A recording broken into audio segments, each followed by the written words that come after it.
I'm Dr. Edna Amaro from Fertility Center in Nueva Vallarta, Mexico. Today we're going to talk about PGS or Preimplantation genetic screening. The first question to resolve is, what is it? PGS refers to the genetic test that is performed on the embryos just before they are transferred to seek out the ones that are genetically and chromosomically normal. The embryos that are chromosomic normal are called euploid, and the ones that contain duplications in the total number of chromosomes or partial or total deletions are called aneuploids. PGS will help us to determine euploids and aneuploid embryos. What does PGS testing entail? We're going to have the development of the embryos, and you are going to receive news about that.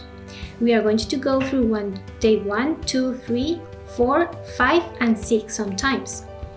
Remember that for PGS testing, we will need to have embryos in day 5 or 6.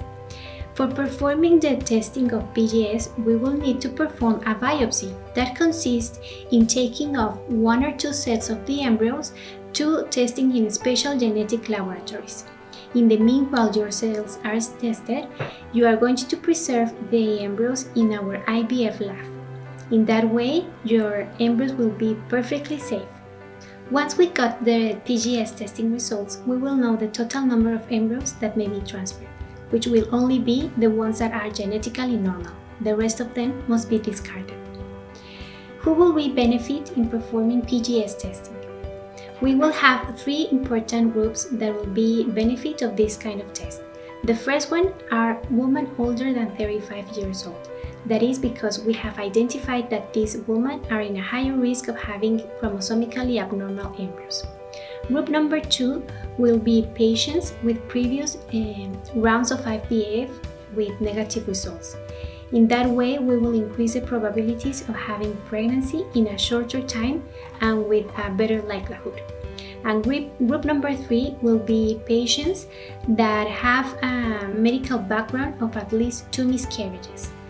Remember that the principal cause of miscarriages are the genetic problems. So if we test the embryos before the embryo transfer, we will know for sure the ones that are going to give us a negative result. Finally, remember that PGS testing is going to tell us the total chromosomic information, including the sex ones. So we are going to know for sure if your embryo is going to be a little girl or a little boy.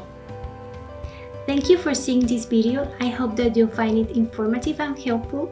Remember to write us back if you have some questions. And please take care. Bye-bye.